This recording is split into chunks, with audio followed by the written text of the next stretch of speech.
नमस्कार दोस्तों, UPSC exam में आपका स्वागत करता हूं। और जैसे कि लेखपाल की भर्ती चल रही है, उसी हिसाब से अगर देखा जाए तो हिंदी एक अहम भूमिका निभाती है। और हिंदी की जो बेसिक समझ है हम अपने चैनल पे आपको बहुत अच्छी तरीके से देंगे। आप बने रहिए। और इसी प्रकार के अगर वीडियो अच्छे लगते हैं तो आप सब्सक्राइब कर लीजिए। और चैनल सब्सक्राइब करने के बाद घंटी को ज़रूर दबा दीजिएगा, क्योंकि आप घंटी नहीं दबाएंगे तो नोटिफिकेशन नहीं आएगी। इस हिसाब से आप पहले देखिए, अच्छा लगता है तो इसको सब्सक्राइब कर लीजिएगा और लाइक एवं शेयर कर दीजिएगा। साथ ही साथ इसके जो पिछले वीडियो डले हुए हैं हिंदी के, उनको भी देखिए, क्योंकि पीछे से आपको देखना अनिवार्य है। जब तक आप पीछे वीडियो नहीं देखेंगे तब तक आपको हिंदी समझ में नहीं आएगी। इसलिए आपको देखना बहुत आवश्यक है कि पीछे क्या हुआ। देखिए, मैं शब्द रचना का क्षेत्र पढ़ा रहा हूँ। शब्द रचना के अंतर्गत मैंने पढ़ाया था अर्थ के आधार पर, विकार के आधार पर है, काव्य शास्त्र के आधार पर। ऐसे आधार 4-5 आधार पर मैंने पढ़ाए थे, जो कि एक लास्ट बचा था विकार के आधार पर। तो ये विकार के आधार पर जोन जोन शब्द आते हैं, किस प्रकार से शब्द बना है, तो उन शब्दों को हमने तोड़ तोड़ कर बताया है कि देखिए, संज्ञा से भी हम शब्द बनाते हैं, सर्वनाम से भी शब्द बनाते हैं, विशेषण से भी बनाते हैं और क्रिया से बनाते हैं। साथ ही साथ क्रिया विशेषण से भी बनाते हैं और संबोधन वाचक से बनाते हैं, समुच्चय बोधक से बनाते हैं, विस्मयादि बोधक से बनाते हैं। तो अगर हमें एक तरीके से देखा जाए कि ये विकारी शब्द क्या है और अविकारी शब्द क्या है, तो इनको अगर हम देखा जाए तो विकार के आधार पर हम 2 प्रकार से बांटते हैं। पहला नंबर विकारी, दूसरा नंबर अविकारी।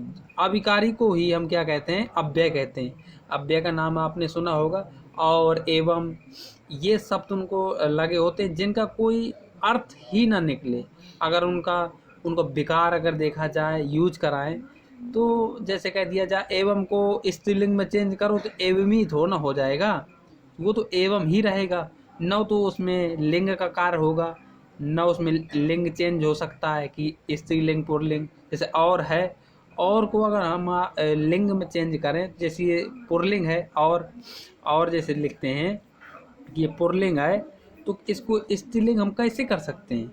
और ही थोड़ा हो जाएगा। इसलिए अविकारी, ये किसी में चेंज ही नहीं होते, इसलिए क्या होते हैं? अविकारी होते हैं। और विकारी शब्द होता है जो चेंज हो जाता है। जैसे कि हम जैसे राम श्याम, ये सब क्या है? मतलब संज्ञा है। संज्ञा किसके अंतर्गत आता है? विकारी के अंतर्गत आता है। सर्वनाम, विशेषण, अगर इनको पढ़ते चलेंगे हम, तो हम बताते चलेंगे कि इनको चेंज भी किया जा सकता है। देखा होगा तो और जैसे कि हमको हम बना दिया जाए कि बहुत लोग हैं, अगर उसी को एक वचन मिलाना तो मैं, तो ये क्या है? सब टूट जाते हैं, मतलब कि एक दूसरे में ट्रांसफ़र हो जाते हैं। ट्रांसफ़र अगर हो गए तो वो विकारी होते हैं। अगर ट्रांसफ़र होने की कोई भी दशा नहीं होती तो वो अविकारी शब्द कहलाते हैं। तो देखिए, अभी हम एक क्षेत्र को ही पढ़ेंगे, ये तो मैंने बता दिया।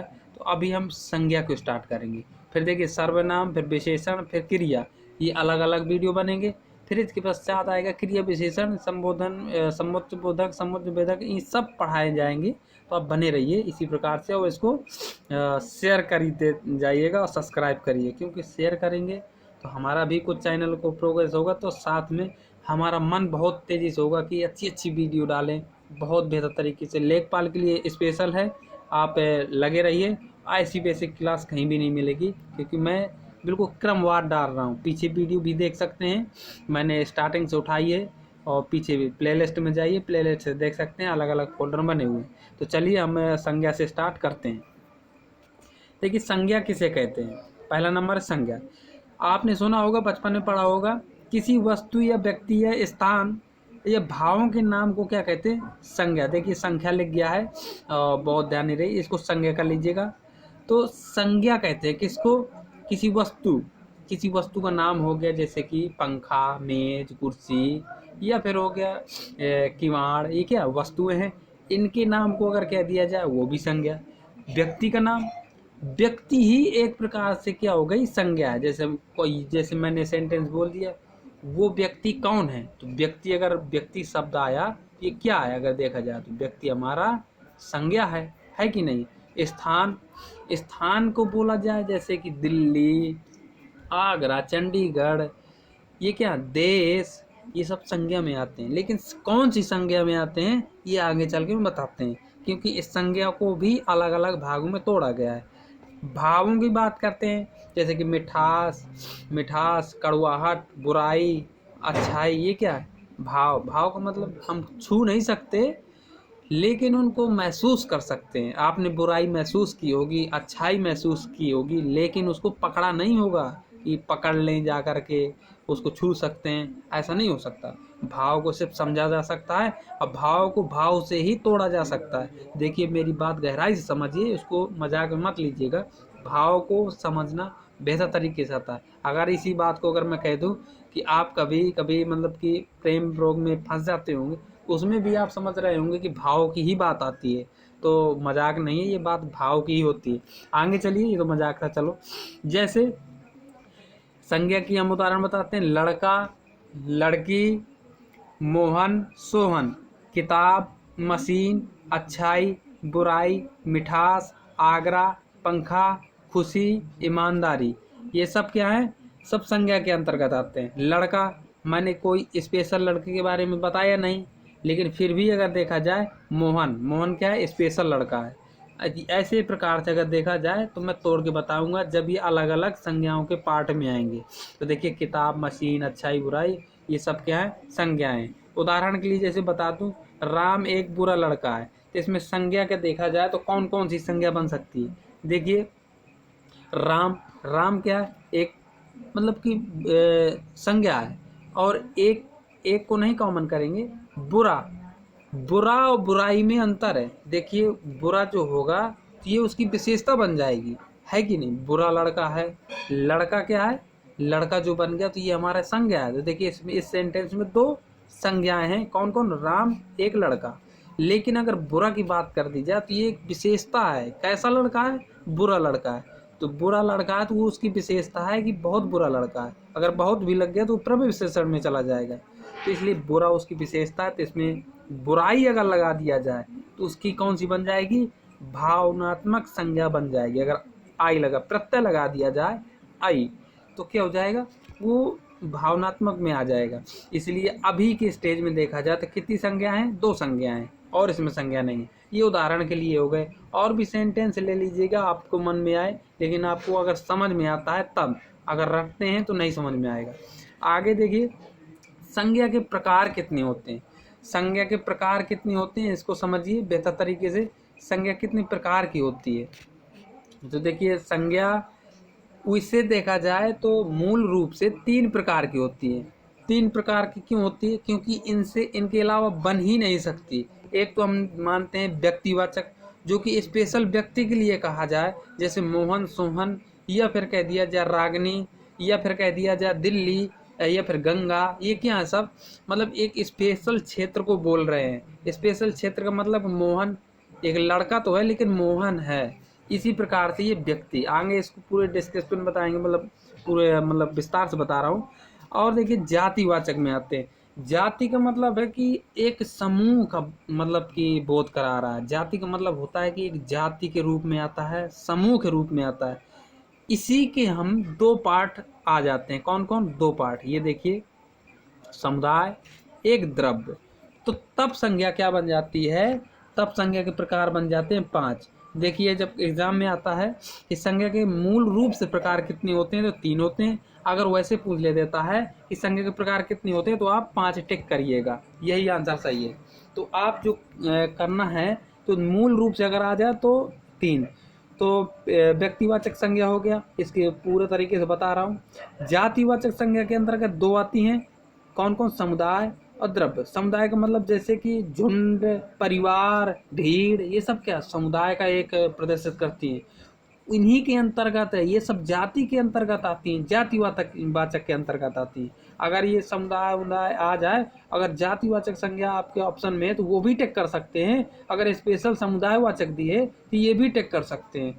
अगर द्रव्यवाचक की बात करते हैं, जैसे सोना, चांदी, लोहा, तेल, घी, ये सब क्या है, द्रववाचक। ये सब क्या है, द्रव तो है, तरल तरल पदार्थ है। जितने भी पदार्थ होते हैं सब क्या है, जातिवाचक के अंतर्गत आते हैं। वो भी कौन से, द्रववाचक के अंतर्गत। तो द्रव्यवाचक के अंतर्गत आते हैं। अब भाववाचक की बात करेंगे। मैंने भाववाचक की बात बताई थी, भावना वाली बात, जैसे मिठास और घृणा, क्रोध, या फिर कह दिया जाए कि तमाम ऐसे हैं जिनको हम छू तो नहीं सकते लेकिन महसूस कर सकते हैं। आप किसी को चमाट मार दो तो क्या करेगा वो, एक छू लिया उसको तो उसको क्रोध आ जाएगा, तो उसको क्रोध को आप उसके रंग से देख सकते हैं, उसके एक्टिविटीज से, कि उसको आंखें बाहर आ रही हैं, वो उसका चेहरा लाल है, तब उसको समझ में आएगा कि उसको क्रोध आ रहा है। तो हम छू नहीं सकते उसके क्रोध को लेकिन महसूस कर सकते हैं। इसी हिसाब से मेरे समझना है आपको, तो महसूस किया जा सकता है, उसे भाव कहते हैं। भाववाचक संज्ञा उसी को कहते हैं। आगे देखिए, इसको एक एक करके बता रहा हूँ। देखिए, व्यक्तिवाचक संज्ञा के बारे में बताता हूँ। व्यक्तिवाचक संज्ञा वो होती है जो एक व्यक्ति, जैसे कि वस्तु, व्यक्ति, स्थान के मुख्य नाम को, जैसे मुख्य रूप से उसी को प्रदर्शित करके बताया जाए, स्पेशल वही है, उसी को क्या कहते हैं, व्यक्तिवाचक संज्ञा कहते हैं। जैसे राम, राम क्या है, एक लड़का है, लेकिन क्या है, राम उसका नाम है राम, तो राम व्यक्तिवाचक में आएगा। अगर इसी को कह दिया जाए कि लड़का, तो लड़का क्या है, एक समूह को प्रदर्शित करता है। जैसे कहते हैं कि अब उसमें राम हो सकता है या श्याम हो सकता है, पता है क्या, लेकिन अगर राम कह दिया तो एक स्पेशल व्यक्ति को नाम आ गया कि राम है, उससे कहीं टल नहीं सकता, इसलिए वो व्यक्तिवाचक संज्ञा है। आगरा, देखिए शहरों की बात किया जाए तो शहर अनेक है लेकिन आगरा एक है, एक ही है, इसके अलावा और कोई आगरा नहीं हो सकता है, इसलिए इसको स्पेशल व्यक्तिवाचक में रखा गया। गंगा, गंगा नदियों का अगर देखा जाए तो नदी एक प्रकार का समूह है, लेकिन एक प्रकार से देखा जाए तो क्या है, ये गंगा एक नदी है। नदी का अगर नाम दे दूं, नदी, नदी अगर बोल दिया जाए, नदी क्या है, नदी एक जातिवाचक में आ जाएगा, समूह में आ जाएगी, लेकिन स्पेशल अगर एक नदी का नाम ले रहे हैं जिसका नाम है गंगा, तो क्या है, व्यक्तिवाचक में आता है। इसी प्रकार से हिमालय, हिमालय क्या है, एक प्रकार से ये पर्वत है, अगर पर्वत की बात हम करते हैं तो वो जातिवाचक में जाएगा। देखिए नीचे जातिवाचक झांक रहा है। अगर स्पेशल अगर बोल रहा है हिमालय, तो हिमालय कौन है, पर्वत है, तो पर्वत जातिवाचक है, लेकिन हिमालय जो आता है वो स्पेशल एक पर्वत का नाम दिए हिमालय है, तो वो क्या है, जाति व्यक्तिवाचक में आता है, विशेष। अब देखिए, जैसे मैंने एक दिन लिख दिया मुर्रा भैंस, मुर्रा भैंस मैंने नाम लिखा, तो भैंस अगर स्पेशल बोल देते तो वो एक पूरी भैंस की जातियों का मतलब भैंसियों का समुदाय को लेकर चलते कि भैंस है, लेकिन ये मुर्रा भैंस की एक नस्ल की बात कर रहा है। अगर नस्ल की बात कर रहा है तो समझिए एक स्पेशल भैंस की बात कर रहा है, तो वो क्या है, व्यक्तिवाचक है। बहुत बेहतर तरीके से समझना है आपको। अब जैसे अनिल आया, अनिल क्या है, एक नाम है, नाम है, अगर लड़का तो है नहीं है, नाम है, लड़का है लेकिन अनिल है, तो वो स्पेशल है, मतलब व्यक्ति है, व्यक्तिवाचक में आ गया। दिल्ली एक शहर का नाम है, इसलिए इसको व्यक्तिवाचक, तो आप इतना बेहतर तरीके से समझ गए होंगे, इतना तो विश्वास है। आगे आइए जातिवाचक, इसी से मैं देखिए बनेगा, आप देखते जाइए। जातिवाचक जैसे मैंने बताया अभी ऊपर चल के, जातिवाचक कैसे कहते हैं, वस्तु या व्यक्ति तथा स्थान के मुख्य रूप से न कहकर किसी समुदाय का परिचय कराता है। देखिए पहले मैंने कहा था एक स्पेशल व्यक्ति का अगर बात करती जाए तो व्यक्तिवाचक, अगर जातिवाचक में आपको देखना है तो वस्तु या व्यक्ति या स्थान के मुख्य रूप से, मतलब स्पेशल व्यक्ति को ना कह करके, स्पेशल नाम को ना कह करके एक समुदाय का नाम लेता है। मैंने कहा था अगर गंगा है वो नदी है, अगर नदी शब्द आता है आपके एग्जाम में कि जातिवाचक संज्ञा कौन है इसमें, तो नदी को टिक करेंगे, ना कि गंगा यमुना सरस्वती, ये नदियों के नाम है, अलग अलग गंगा वो नदी है, लेकिन अगर स्पेशल अलग अलग से नदी दी है एक करके अलग, तो नदी आपकी जातिवाचक संज्ञा आती है, ऐसे टिक किया जाता है। जैसे मैंने बताया था लड़का, लड़का, लड़का कई होते हैं, अनेक लड़का हैं, लड़का की एक जाति है कि नहीं, इसलिए जातिवाचक में आ गया। औरत, औरत की एक जाति होती है, अगर उसी में अगर मैं नाम दे देता मुन्नीबाई, सुमित्रा या फिर लीलावती, ऐसे नाम दे देता तो वो स्पेशल एक औरत के नाम होते। अगर कह दिया शहर, शहर एक स्पेशल शहर के लिए नहीं कह रहा, ये समुदाय को कह रहा है। भारत में अनेक शहर हैं, आगरा, दिल्ली, चंडीगढ़, अगर कह दिया तमिलनाडु के अनेक शहर जैसे देखा जाए तो ये स्पेशल नहीं कह रहा, लेकिन एक समुदाय की बात कर रहा, शहर की बात कर रहा। देश, अनेक देश हैं, अगर इसी बात में कह दूं अमेरिका, भारत, ब्राज़ील, ऑस्ट्रेलिया, इनका अलग नाम दे देता तो वो व्यक्तिवाचक में पहुंच जाता। ऐसे ही क्या है नदी, नदी क्या है, एक समुदाय की बात कर रहा है। जैसे कि नदियां हो गई, बहुत सारी नदियां हैं, नदियों को कोई पता है कि कौन सी नदी है, लेकिन अगर कह दिया गंगा यमुना सरस्वती स्पेशल नदी आ जाती तो वो जातिवाचक में जाता। लेकिन वो मतलब कि ये जातिवाचक में है नदी, जातिवाचक में, लेकिन अगर स्पेशल आ जाता गंगा यमुना सरस्वती तो वो व्यक्तिवाचक में जाता। ऐसे पर्वत मैंने बताया था, हिमालय, हिमालय, अरावली, सतपुड़ा, अगर इनकी बात कही कही जाए तो क्या है सब ये पर्वत के अंतर्गत आते हैं। तो पर्वत हम जो हमारा आएगा तो जाति है, लेकिन अगर कह दिया जाए कि हिमालय, अरावली, सतपुड़ा, नीलगिरी, ये सब क्या जाता है, पर्वतों के नाम है, अलग अलग है, गुरु शिखर, इनके नाम दिया जाए तो वो सब क्या आ जाएंगे, वो सब हमारे व्यक्तिवाचक में आ जाएंगे। ऐसे गाय, भैंस, तो भैंस हो गई तो भैंसों का एक समूह होता है, गायों का समूह होता है, गाय की अलग अलग प्रजातियों के नाम अगर बता दे तो क्या है, व्यक्तिवाचक। देखिए इसके अंतर्गत, देखिए मैंने बताया था जातिवाचक दो प्रकार के हैं, मैंने उसको उनको बताया था पहले से। तो दो प्रकार से कौन कौन सी है, देखिए समूहवाचक, एक ये आता है द्रव्यवाचक। तो समूहवाचक मतलब ये देखिए, अगर इनकी बात करता है सभा, गुच्छा, संघ, सेना, देखिए सभा, गुच्छा, संघ, सेना, झुंड, भीड़, परिवार, ये सब क्या है, समूह। सब एक बात कह दिया जाए तो समूहवाचक की बात करता है। अगर समूहवाचक आपके उसमें ऑप्शन में नहीं दिए है तो आप इसको जातिवाचक भी टिक कर सकते हैं तो आपका सही होगा। अगर स्पेशल समूह दिए है या जातिवाचक भी दिए है तो आपको समूहवाचक टिक करना है। ध्यान दीजिएगा, अगर गुच्छा, सभा, संघ, सेना, अगर स्पेशल बोला जाए, कोई सेंटेंस आ जाए कि भारत में नेताओं की सभा बैठ रही है, अगर इसमें कह दिया जाए कि इसमें संज्ञा को पहचाने कौन सी संज्ञा है, उसमें दे दिया जाए द्रव्यवाचक संज्ञा या फिर समूहवाचक संज्ञा या फिर दे दिया जाए जातिवाचक संज्ञा या व्यक्तिवाचक संज्ञा, तब उसमें क्या करेंगे, तो तब उसमें समूहवाचक लगाएंगे। अगर इसमें कह दिया जाए कि ये ना दिए होते व्यक्तिवाचक, समूहवाचक, सीधा जातिवाचक, या फिर दे दिया जाता अनेक नाम दे दिए जाते संज्ञाओं के, तो क्या हो जाता, उनमें जातिवाचक टिक कर सकते थे। तो ध्यान से मुझे सुनना है क्योंकि इसमें लिख नहीं जा सकता और क्योंकि उसमें पेन नहीं है तो हाथ से लिख रहा हूँ, लिख नहीं सकता, नहीं लिख के बता देता। द्रव्यवाचक की मैंने बात कही थी, जिन संज्ञाओं में मतलब द्रव्य या फिर पदार्थों की बात होती है, जैसे कि तेल, घी, मैंने बताया था धातु या धातु पदार्थों की बात हो, जैसे लोहा, सोना, तेल, पंखा, चीनी, आटा, ये सब क्या है, हमारे पदार्थ हैं, खाद्य पदार्थ हैं, या फिर उनको हम यूज करते हैं। ऐसे पदार्थों को क्या कहते हैं, हम मतलब कि द्रव्यवाचक संज्ञा में कहते हैं, द्रव्य है ये सब कुछ। तो द्रव्यवाचक मटेरियल नाउन कहते हैं इसको, अगर इंग्लिश कह दिया जाए तो मटेरियल नाउन कहते हैं। तो मैटर में हम देखते हैं ना, मटेरियल हम इकट्ठा किया करते हैं, उस हिसाब से हम देख सकते हैं मटेरियल नाउन इसे क्या करते हैं।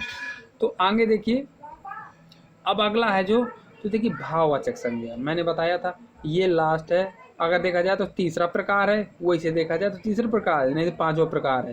तो आप इनमें भाव को समझना है आपको कोई क्या कह दे, इशारा कर देता है, जैसे कह दीजिए आंख मार दिया, तो क्या है, आपको समझ गए, कुछ तो समझ गए उसकी आंखों के इशारे से। तो भावनाएं उसमें भी छुपी हुई हैं, इस भावनाओं को गलत भी नहीं किया जा सकता। तो समझिए, जिसको महसूस किया जाए पर छू नहीं सकते, मैंने बताया था भाववाचक किसे कहते हैं, जिसको महसूस तो कर सकते हैं लेकिन छू नहीं सकते। उसके ये विद्यमान किनके अंदर होती है, व्यक्ति के अंदर विद्यमान होता है ये भाव।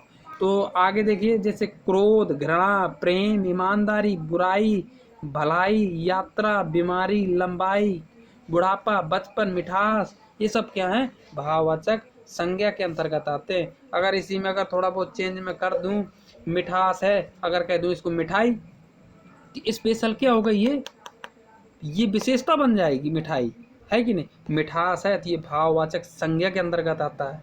बचपन, अगर बचपन है तो ये क्या है, भाववाचक संज्ञा है। अगर कह दिया जाए कि बचपना, सिर्फ एक डंडा का काम है, इसमें अगर बचपना लगा दूं तो क्या हो जाएगा, सीधा ये विशेषता बन जाएगी, किसकी, लड़के की। मैंने कह दूं, अगर सेंटेंस बोल दूं कि आशीष का भी बचपना चल रहा है, तो बचपना क्या होगा, उसकी विशेषता हो गई कि अभी उसका साला बचपना है।